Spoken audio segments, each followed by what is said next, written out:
So I think with that, Dan, are we all set? Yeah, we're all good. Okay. All right, let's roll. Good evening, everyone. Today is Monday, December 20th, 2021.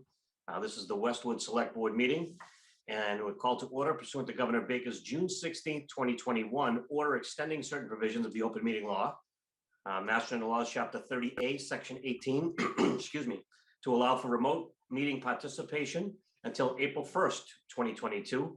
The December 20th, 2021 meeting, Select Board meeting is being conducted via remote participation by the board. We'll grant Westwood Media the right to record this meeting, and you'll be able to view it online as well. Under the chairman's update, we have three things this evening we'd like to remind you of. First is the holiday cardboard only dumpster, which is located at 50 Carby Street, and it will be there from December 27th to January 7th, and that is Monday through Friday only. You can drop off your excess cardboard. The drop-off will be closed, of course, on New Year's Eve. Residents can dispose of cardboard only, so no trash, no wrapping paper, twist ties, peanuts, styrofoam, or any of that stuff will be accepted, and that would contaminate the dumpster. So it'll be open December 27th, 28th, 29th, and 30th from 7 a.m. to 3 p.m. It will not be open on New Year's Eve, and it will not be open on the 1st or the 2nd, but it'll open again on the 3rd, 4th, 5th, 6th, and 7th from 7 a.m. to 3 p.m. So please bring your cardboard to Carby Street. Second of all, those Christmas trees, yes, they have them now. For those of you that like to hold them, at least until Little Christmas, well, we will be picking up Christmas trees from January 3rd through through January 14th. Please have your Christmas tree at your curbside by 7 a.m. on your regular scheduled trash pickup day. All trees must be free, of course, of plastic bags, stands, ornaments, hooks, tinsel, and other materials to be acceptable for the collection. So that will be January 3rd through January 14th on your regular trash day. And after a one-year hiatus due to COVID-19 pandemic, the New Year's Eve fireworks are back for 2021. Fireworks will be held on December 31st, starting at 7 p.m. at Westwood High School, and is proudly being sponsored by Roach Brothers. The Select Board would like to thank the Recreation Department staff, Westwood Fire Department, Westwood Police Department, and the Westwood Department of Public Works for their time and effort in putting this event together for all residents. So that'll be New Year's Eve at 7 p.m. at Westwood High School. Okay, moving along to our scheduled action tonight. We have some people joining us. We have Danielle Sutton joining us, as well as Melinda Garfield. And so we have put together a human rights task force, and the members were appointed by the town administrator in the spring of 2021. They're currently meeting one time a month on the first Monday evening of the month via Zoom. And their purpose was to educate, inform, and make recommendations to the local government and community about issues that relate to human rights.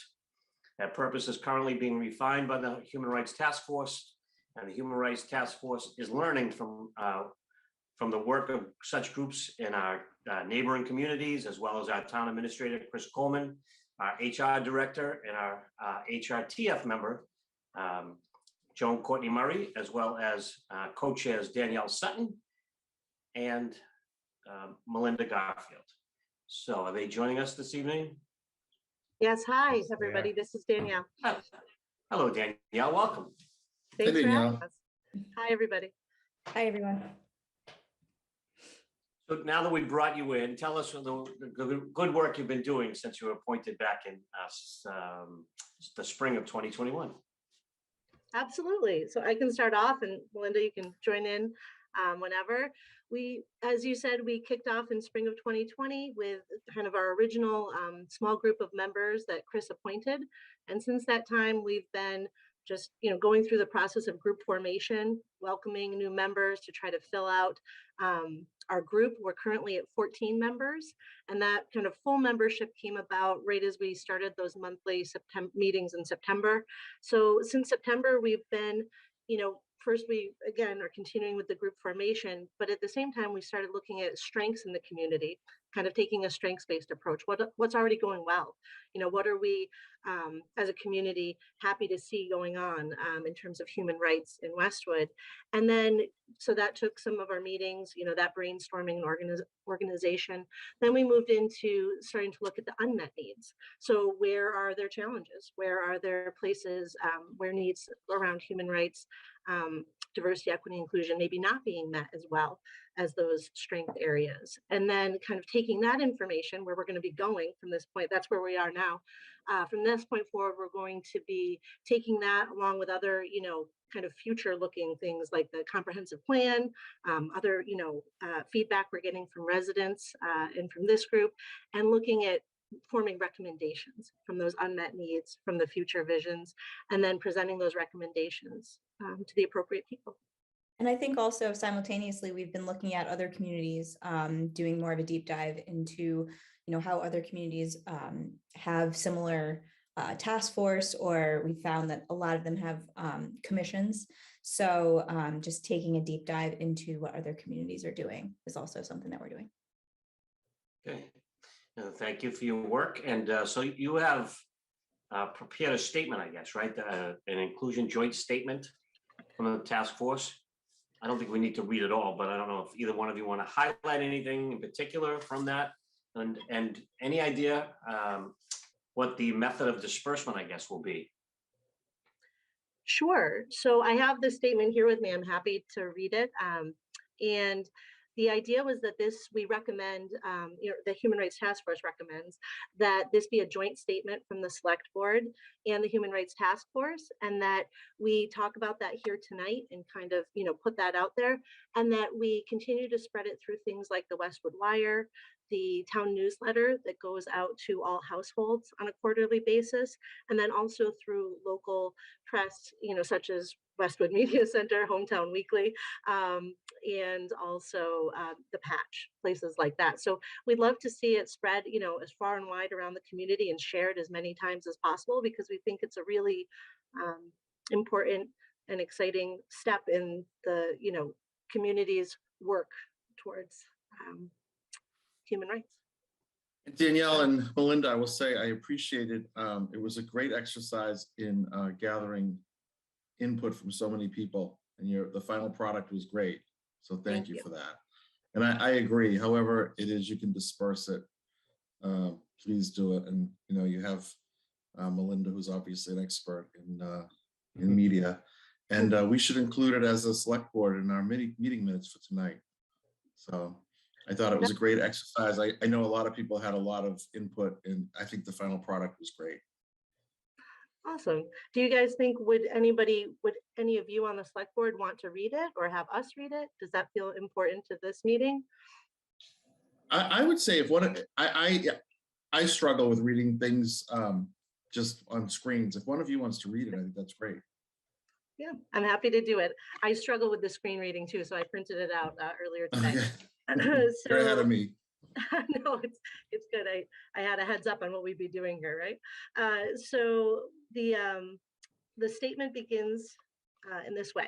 We, the members of the Select Board, wish to make a statement in support of diversity, equity, and inclusion in Westwood's town government, schools, and community as a whole. We believe the following to be true about this town that we are so proud to serve. Westwood is part of a nation founded upon the principles that all people are created equal and that each person has the right to life, liberty, and the pursuit of happiness. It is up to all of us to move our community and country ever closer to these ideals for all people. One of the many strengths of our community is the fact that we are made up of individuals who are diverse in their ethnicities, racial backgrounds, spiritual and political beliefs, gender identities, sexual orientations, socioeconomic status, physical and neurological abilities, and more.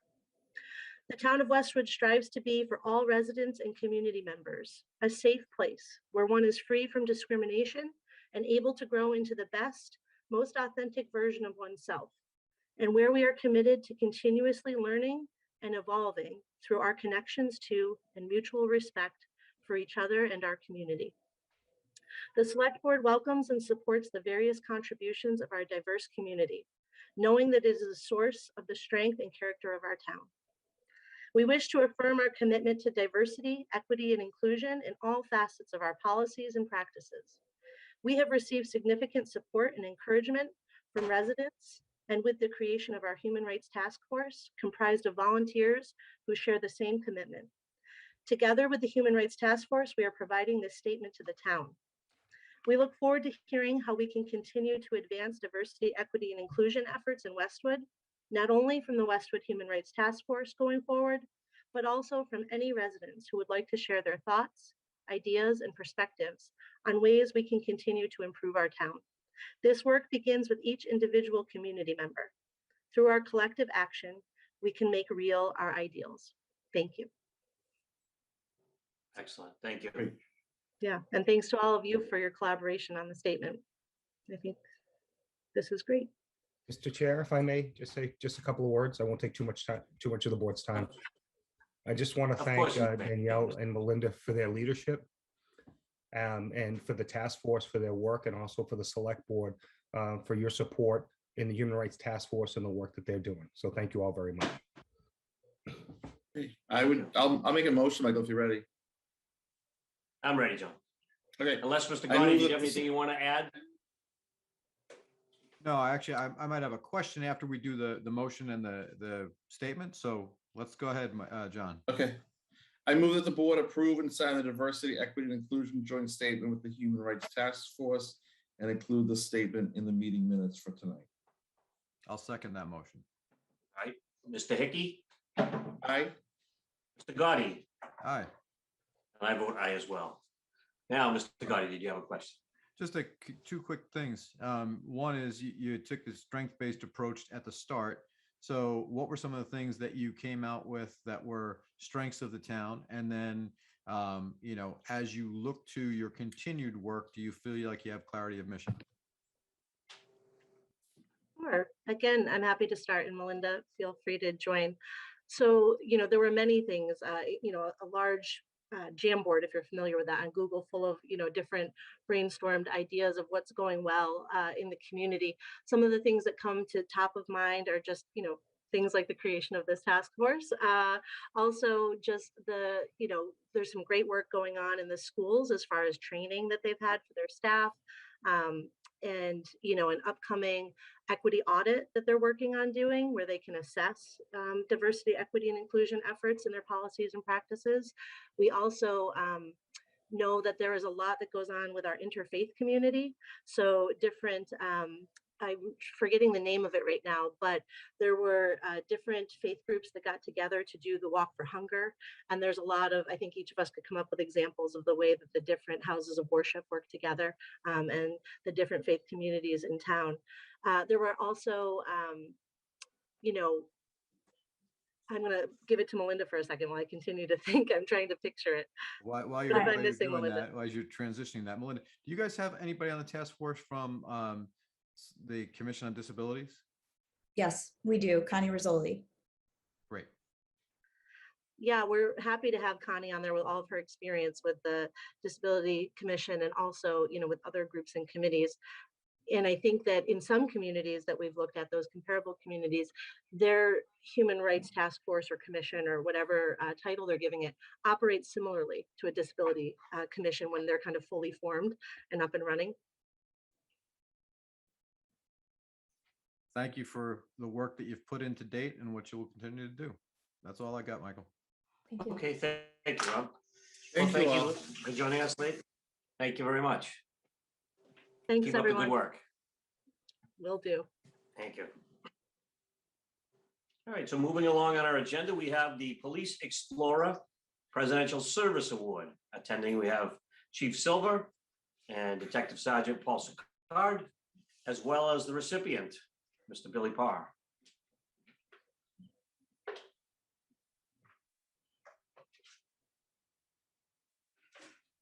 How you guys doing? Hey, welcome. Great, how are you, Billy? Good, thanks. Just a little bit delayed. Sorry about that. That's okay. So do we have Chief Silver or Officer Sicard joining us? We do have Detective Sergeant Sicard. I can Excellent. get started Thank if you'd like. Ah, there we go. I see him now. Glad to be here Sure. before you tonight to represent the department and as Billy receives this special award. Couple things I want to point out. Billy's been with the post since 2018 and this past year graduated from Dedham High School.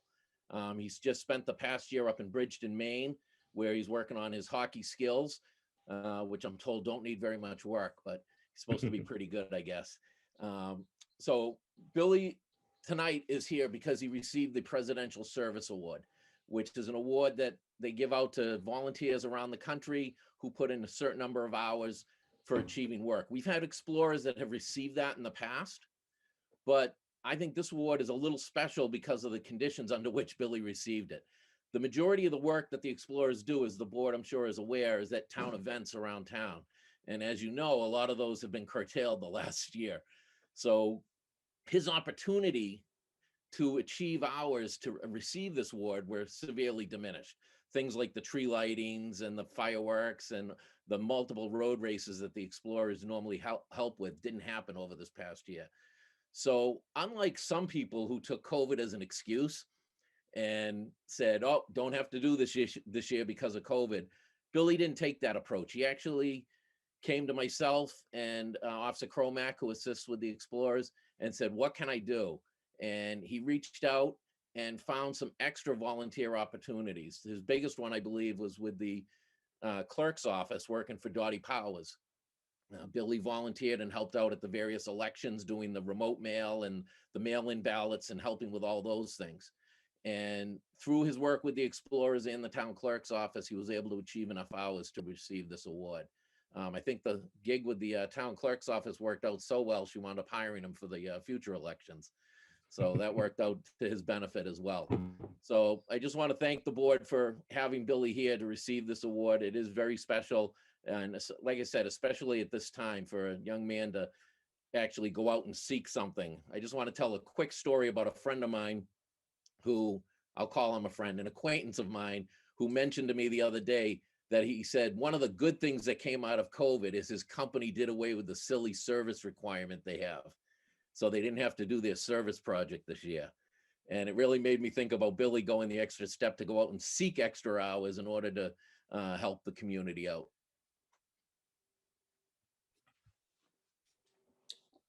Nice Great job, Billy. That's great. Excellent. Well, thank you, officers. Commend you on Thank you. the, Congratulations, Billy. I see that you want to go to George Washington University in the fall. Good luck with that as well. Thank you. I appreciate it. Thank you guys for having me. Thank you for your work. Excellent. All right. Thank you very much. I have a Congratulations. motion, Michael. I move Okay, that the select board. I don't think it doesn't require a motion. Oh, okay. Sorry. Thank you, Excellent. everybody. All right. Appreciate Thank it. you. Thank you, Paul. thank you. All right. So now we have more money to accept. We have the Community Compact Cabinet, known as the CCC Information Technology Grant Award. So we are accepting the Community Compact Cabinet Information Technology Grant that was recently awarded to the Westwood Police Department. And so, let's see. The department, the Westwood Police Department through Lieutenant Vinci applied for the Commonwealth of Massachusetts Community Compact Cabinet Information Technology Grant. The grant was highly sought after and provides reimbursement from equipment purchased to enhance the operational efficiency, emergency response, and maximize effectiveness and the delivery of services to the community. The grant is for a total of $58,218. Is used to modernize the equipment, including electronic citation equipment, which I'm sure you're all thrilled to know that one. As well as officers are able to complete work from their vehicles while they're out in the community rather than have to come back to the station every time. So it enhances the operational efficiency and delivers great service to the community. So anything we missed, Chris? No? Okay. No, Mr. Chair, you hit all the nails Then right on I the head. think, okay. Well, I think, I guess we could just go for the motion at this point in time then. Sure. I move that the board accept the Community Compact Cabinet's CCC Information Technology Grant of $58,218 as awarded as awarded to the Westwood Police Department. And I will second that. Okay, Mr. Hickey, Aye. Mr. Gotti, Aye. I vote aye as well. This is probably the easiest things we do as select board is accept free money. So congratulations to Lieutenant Vinci for pursuing on the town's behalf. All right, now we get to see Ms. Dukeman. She's here for a financial update and tell us where we stand through beginning stages of our FY23 budget. Ms. Dukeman, the floor is yours. Thank you. I'm just going to share my screen if that's okay. And I just have a brief update just to make sure the board knows where we're at and the timing of our budget development.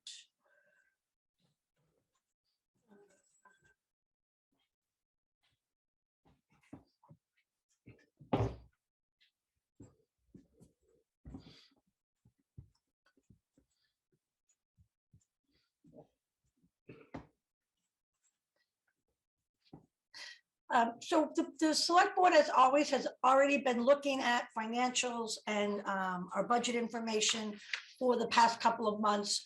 Earlier this fall, we were into your meeting and reviewed with you the FY21, our prior year-end closed, went through our revenue and expense and how those items closed out in FY21, which was fine, right on target, very good shape.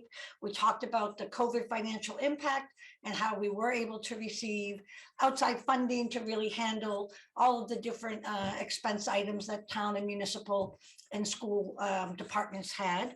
We talked about that FY state aid. The state has held state aid throughout this whole pandemic, and that's been extremely helpful for us.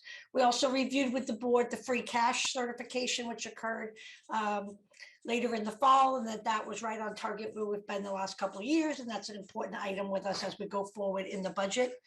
We also looked at the hotel and meals tax revenue and looked at, while that was down in FY21 due to the COVID impact, because that's in a separate fund and not directly into our operating budget, that the town was in good shape with that. And we still have that available to use to fund townwide capital items. Then at your last meeting, you looked at it approved the tax classification, the shift factor for our commercial and residential property. That was the final piece needed to get our tax rate certified. Right after your meeting, we were able to get that into Department of Revenue and had a very quick turnaround for that tax rate approval. And I want to thank all of our departments who are involved in that. Our treasurer, collector, assessor departments, town accountant. So we've gotten our tax bills done. Those will be mailed out at the end of the month. And we talked about how our average residential home will have an approximate 1% increase in their tax bill for their FY22 taxes. I did go into the FinCom at their meeting earlier this month on the 1st, and we reviewed, we do an overview of all of our financial material. We sent them a lot of material because there are a lot of new members on that committee this year. So we sent them packages on, how does Prop 2.5 work? What's been the university station revenue? How does that tax shift work with the bills, that type of thing. And reviewed some of that material at their meeting, but they had a lot of that material in their package to kind of look through. We had a very good meeting, very thorough review of all of our material. And now as we start these December and January meetings, we'll be continuing to come to the board, updating the budgets, continuing to do projections on our FY23 revenue and expenses. We'll be looking at the capital budgets and the municipal budgets. And our target is to have an FY23 budget in place to go forward in February 1. And that budget at that point goes forward to the Finance and Warrant Commission as they start their review of that budget for town meeting. Just a super quick look. This is our current year, FY22, a reminder where we're at. Our overall expense budget, $108 million. That was a 2.5% increase from the prior year. As shown on the pie graph, the largest piece of our spending each and every year is for our school and municipal operating budgets. Those budgets that provide the direct service to the community. About $72 million of our spending this year is in that area. It's always our goal to provide stable and sustainable budgets for those departments. We don't want to have our services kind of up and down and without stability. So that's one of our major goals in our budget. just looking further at that operating budget, total budget, $101 million. Again, that was about 3% increase over the prior year. This bar graph shows that distribution of spending by our various areas, with the school in blue, just over 50 million, municipal in red, 22.3, fixed cost budget in yellow, about 18.5 million, and $5 million for our debt service. Again, we really strive for stable and sustainable growth, but getting out, our departments provide such a great high quality of services to our community. We want to make sure that we can continue and carry forward those services each year. Just to talk for a minute about COVID, we had looked in the past about how our town and school departments have had to adapt their services to continue to provide services to the community, keep our residents safe, and help everyone kind of get through this situation. We've talked before that there were significant additional costs incurred by our town and school departments. We've been able to get through FY21 and our 22 budgets. We've been able to minimize that impact on the community. As we've mentioned, no cuts to state aid. We have had those additional outside resources to use. We've not had to go to the town's reserve accounts to supplement our funding. We've had some of that CARES money, the FEMA money, some school-specific funding, and we've been able to make sure our departments do what they need to do to get the services out to our residents, and again, to keep everyone safe. As we start to look at FY23 and closing out our current year 22, unfortunately, we're still seeing impact from the COVID pandemic, and we may see some continuing cost. So we just want to update the board that we're working with our departments, including our town departments and our school departments, making sure we're aware of what are some ongoing needs they have. And there are things still occurring, particularly in some support services areas, some additional mental health services, both for our town youth and family service department and the school department. Our public health department still has some ongoing costs. So we're really going to continue to work with those departments to make sure they have the funding to do what they need to do for the community. We'll continue to look at any outside funding available, or we'll look to say within FY22, if we need to supplement budgets, we'll look to do that with just one-time funding, maybe appropriate some free cash to items that are needed. We try to limit if things are really just one time, we don't want to build them into the ongoing budget. So we'll look to handle things. There may be some costs that at this point, again, kind of in that support service area, do become ongoing cost. And you might see some of those in the FY23 budget request. So just that we're continuing to work with our town and school departments on these items, trying to fund them in the most appropriate way, but always making sure that they are able to do what we need to do for our residents. Just a super quick look at that meal and hotel tax revenue. These bar graphs show the meals tax on the left, the hotels revenue on the right.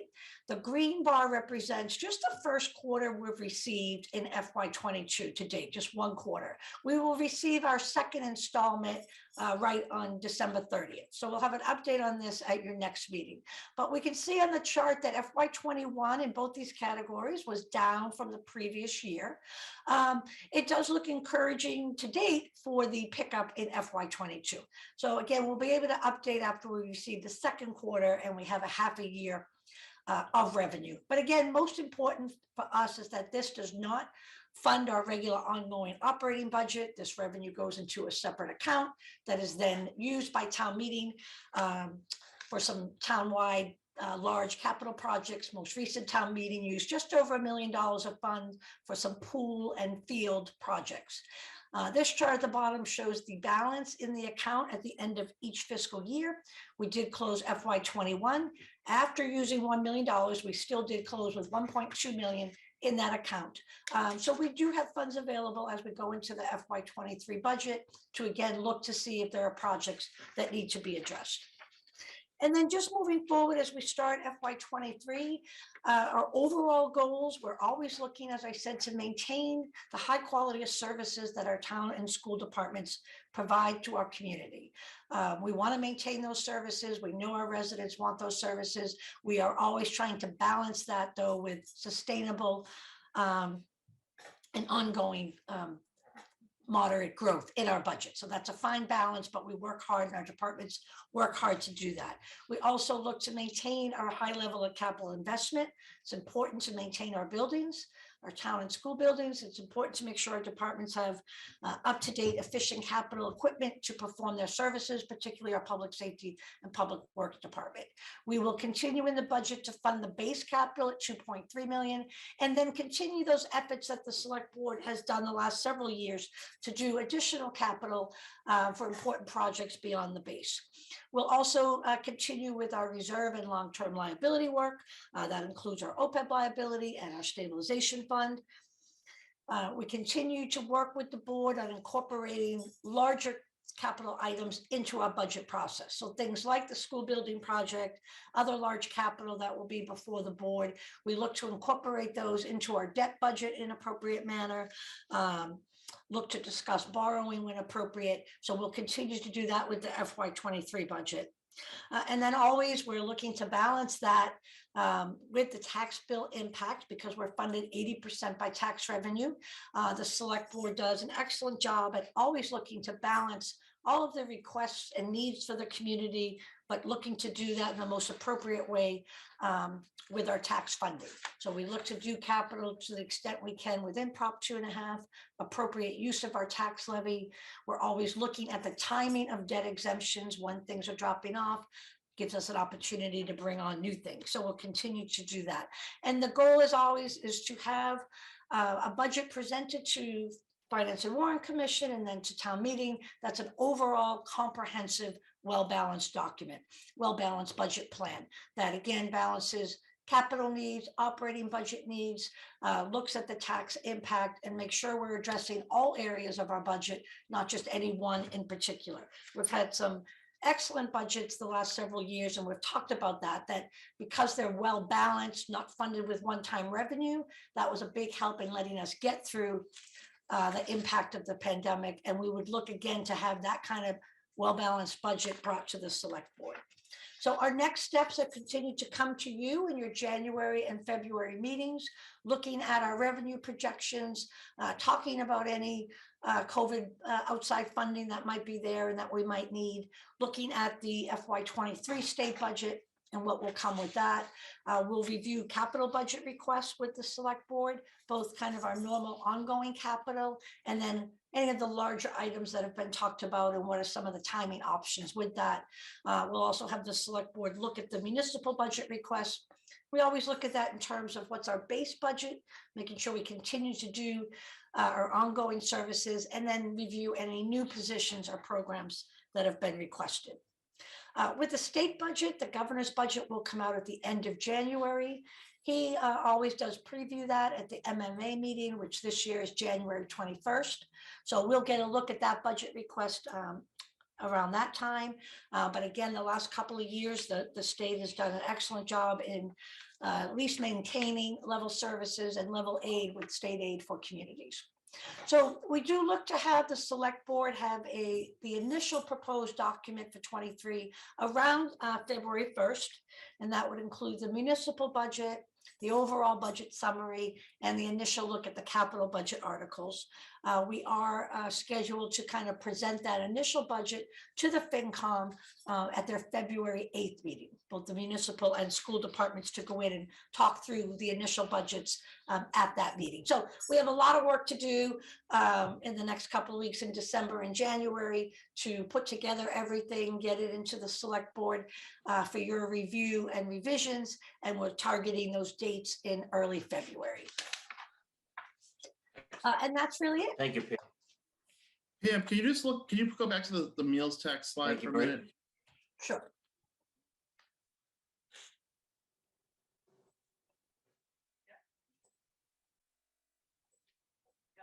Oops.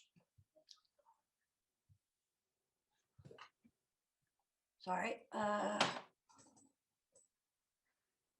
Can you see that meals tax? Are you able to see that? We can see the logo, that's all. Okay, sorry, let me just share that one more time.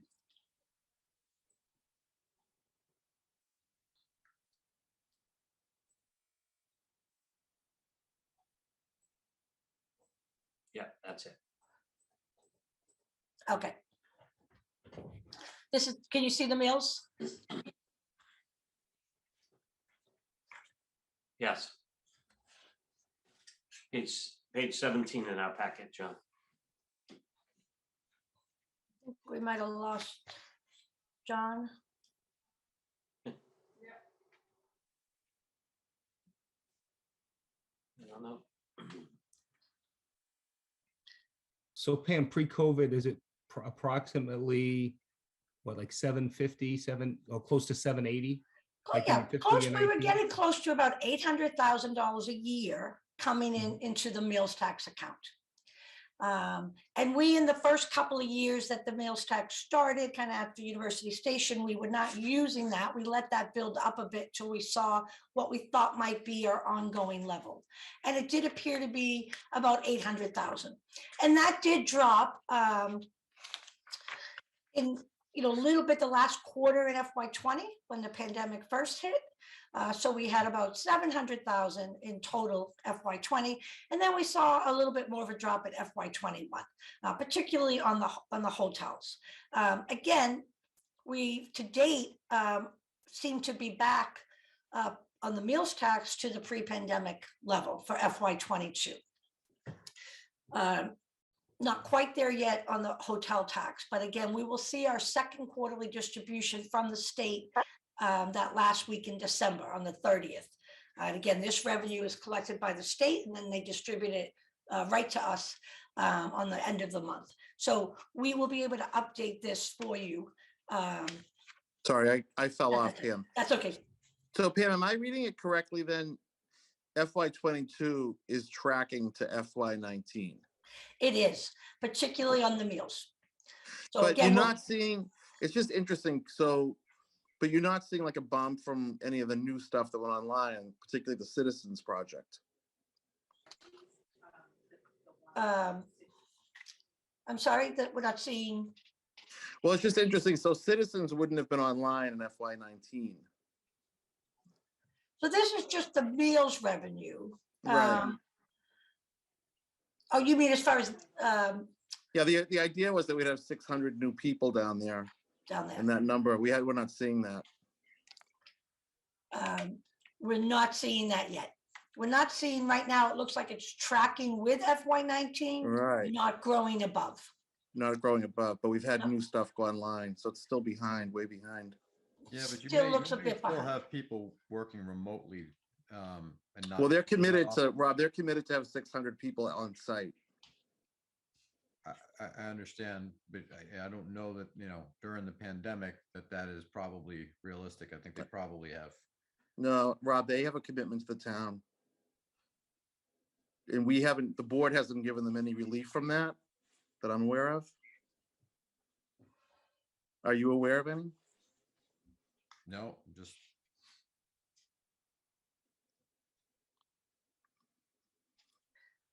So it's No, just an I think interesting, there's been I think there might have been some discussion, but nothing's taken place yet, John. can the board get an update on that then? Yeah, we can ask for an update, sure. Okay, Mr. Chairman, I'd be happy to provide the board with an update at one of your future meetings, either the next meeting or one of the meetings in January. that's great. Okay. Thank you. And we will update this for you again after we get that second quarter and see where we're at. Okay. Thank you, Pam. Thank you. Okay, so moving along on our scheduled action, we have the continuation of the December 6th, 2021 public hearing on Verizon New England, Inc. Cable Ascertainment. So last time I didn't do it, but this time I'm going to do it. So Mr. Ahern doesn't have to do it himself. So good evening. On December 6th, the Select Board continued the public hearing on cable license renewal for Verizon New England, Inc. until tonight, December 20th, at the Select Board meeting. By way of background, Verizon's cable license expires on July 16th, 2022. Federal and state law require holding public ascertainment proceedings, including this hearing. We will receive comments and testimony from the public and interested persons about what cable-related needs and interests are important to the public and about how Verizon has performed under its existing license. Before proceeding to the public comment, I would like to thank the members of the public, our team that is meeting with Verizon and the Westwood Media Center, the nonprofit community TV studio, and Verizon for their participation and assistance in the ongoing license renewal proceedings. In this proceeding, we are open to accepting comments about all Verizon cable-related matters, including but not limited to customer service, license administration, the town needs regarding the local studio, community programming, and public educational and government access, and maintaining support for the town's local channels and video origination capabilities. Note that this process of accepting comments on the cable needs and interest will remain open until further notice, so that even after the closing of tonight's hearing, the public will have further opportunity to submit written comments to the license renewal record for the consideration by the town. At this time, we will proceed with going right to the public comment process. Please type your comments in the Zoom webinar question and answer chat function, and they will be read by the chair. For the record, please include your name and address with your comments. Thank you, and let us proceed to the hearing from the public and interested persons. So we'll see if there are any comments.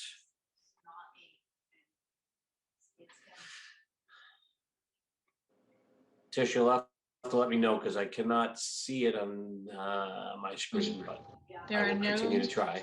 there are no questions in the chat. There's No no questions. questions and comments. There's no Okay. one as attendees either.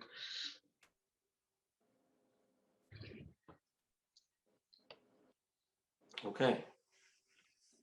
So with that, We do we a have to motion? take the following actions. So, John, are you all set? Yeah, so the first one is, I think we have to do them separately, right? So I move that the board vote to close the public hearing and hearing Yes. record for Verizon New England Incorporated license renewal. I think you should hold that to the last motion, John. Oh, okay, okay. So, okay. So it's written in a way, okay. So Pat, help me out then, because it's written sequentially. Let me get there. Page 22, Pat. Okay. Almost looks like it should go in reverse order. Yeah, right? So, Yeah. That's what I was thinking. Yes. Do it. so I think we start with C, do B, and then Yes. A. Okay. Yes. So I move that the select board approve the request from Westwood Media Center for the renegotiation of the percentage of Verizon's gross annual revenue to be provided for PEG programming as part of the board's license renewal of Verizon New England Incorporated. I'll second that motion. Okay, Mr. Hickey, Aye. Mr. Gotti, Aye. and I vote aye as well. Okay. And then members of the public may continue to submit comments on town cable license renewal needs for later review by the select board in a process for license renewal ascertainment of needs. And the board reserves the right to schedule and hold additional hearings and/or public meetings for review and consideration of such public comments. Residents may submit written testimony via email to selectboard@townhall.westwood.ma.us or via mail to Select Board Office, 580 High Street, Westwood, Mass. Having said that, I would now move that the board vote to close the public hearing and hearing record for the Verizon New England Incorporated license renewal. I will second that. Okay, Mr. Hickey, Aye. Mr. Gotti, Aye. and I vote aye as well. Since we have counsel here, or town council and counsel for our negotiation, are we covered? We need anything else? I'll defer to Mr. August. our esteemed outside counsel. That's all I have at this time. And just by way of recapping what was in the opening statement, we're in the phase of license renewal where we're identifying needs. And then we're trying to complete that, and we're very close. And then we go into the negotiations phase. So right now, I have nothing to add other than that broad overview. And just that we invite further comments outside of the hearing record into a separate license renewal record. The public is always welcome. The door is open to anyone who wants to submit additional comments. Okay, thank you very much. And so we have received 3 letters already, and they will be incorporated into the record as well. All right, thank you very much. Now, under new business, we have the Charter Review Committee. And so the purpose of this is to review the guidelines and the timeline of the Charter Review Committee and to consider future appointees to the committee.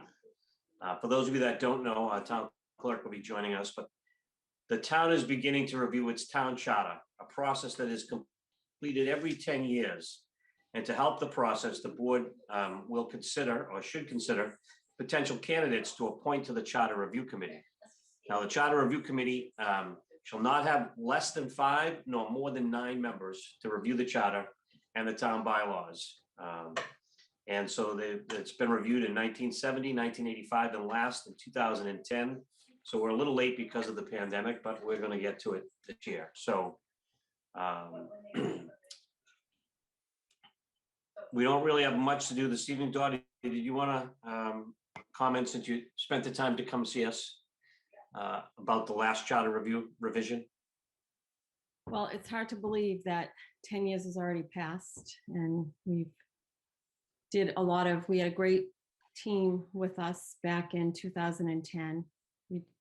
We made some significant changes, and we'll get a group together again, and we'll go through and take a look at our charter and bylaws to ensure that we're up to any changes in the last 10 years that need to be looked at.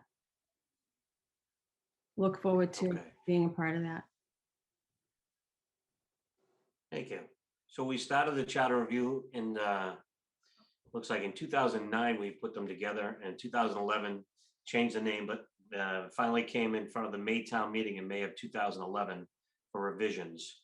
So I suppose the first thing that we probably need to consider as a board is how many members do we want to put on there? It has to be an odd number, 5, 7, or 9. And then we'll have to figure out how to appoint members. Now, I can say this, we did have assistant town council, I think, is that how Mr. Fitzgerald is referred to, Pat? He's considered assistant town moderator. Okay. He was leading the charge last time and was on the committee. And I think that it would probably be a good place to start with. But so let's say that we have 1, and we have, if we want, I don't know, 7 members, we can each pick 2, or we can pick them jointly. We can put them all in. I'm open to your thoughts as to how we come up with the committee members. Well, if we say 9, do we then have to fill 9? Like if we say it's 9, but only get like 7 or 8 good candidates, are we bound to absolutely fill that last spot, or can we stop? The only thing I would advise you, John, if I may. I think until they're appointed, I think it's no. Yes. Is to make sure you have an odd Yes, number. Mr. Hearn. If you get to 8, I think you should appoint a 9th, just so you have an odd number. Okay. And what was it? I'm sorry, what was the time we did it? We appointed the last charter commission, I believe, in 2009, and it took them a while to work through what they were doing. Not that they worked very diligently, and there were a lot of excellent discussions, as I recall, and we got it to town meeting in 2011. So it took about a year plus to work through the process and then get into the FinCom process and the town meeting process. Mr. Chair. Okay. So we don't really have to decide anything tonight, just about how many we might like to consider or who we might like to consider. We're going to put it on the agenda for our next meeting in January to figure out, who we'd like to put on the committee. So it really just came on the agenda this evening to put it on your radar so that for our January meeting, we might have names of individuals we'd like to appoint to the committee. Yeah, I go ahead. I'm sorry. Yes. Chairman Walsh, if I can offer a suggestion, I think it would be a good idea to Yes. appoint 2 people from each precinct, or if you're going to do it that way, or at least a person from each precinct, so you have a good representation. Okay, thank you. I think from a timing, Yes, I'm sorry. I think from a timing no, perspective. go ahead. Yes. You're looking to try and get to the 2023 town meeting. Correct, yes. Okay. I don't think we need any action tonight. But it's just something we can discuss a little bit more in detail at our next meeting. And we may even have overlapping candidates that we want to recommend, so we can do that as well. Did you guys want to submit names to Chris so we can make sure that they don't overlap? Fine. Dottie, does Dottie still have the list from last time? I'd be curious to see what the makeup was. I do. Can you send that out to me or to us? Yes, Yeah, I'd like to see it as well. Absolutely. Do you think maybe some of those previous members would want to do it again? Yes, and some of them were actually on it the time before. Oh, okay. Definitely. And I also think that you may want to do the smaller number. It was quite a large number, 9 to have, plus we do have ex officios as well. So you may want to consider the 7. Okay. Yeah, I'd be curious to look at the list. Sure, I'll get that to you. Dottie, are Okay. you considered an ex officio or are you a member? I would be an ex officio. Okay. Okay, I think that's it on this issue, right? So moving along onto new business, we have the statewide opioid settlements participation form. So this select board is asked to review a request from the office to participate in a statewide opioid settlement agreement. There has been an agreement reached between several manufacturers, Cardinal, McKesson, and AmerisourceBergen, and opioid maker. So I guess that's the law firm. Reach an agreement with Johnson & Johnson, and they will provide money up to $537 million to the Commonwealth over 18 years. It will be to fund the prevention, the harm reduction, and treatment and recovery efforts across Massachusetts. If we don't sign this, we don't get anything. And we only have this meeting to decide because we need to have the form back to the Attorney General's office no later than January 2nd, and we are not meeting until after that date. So it turns out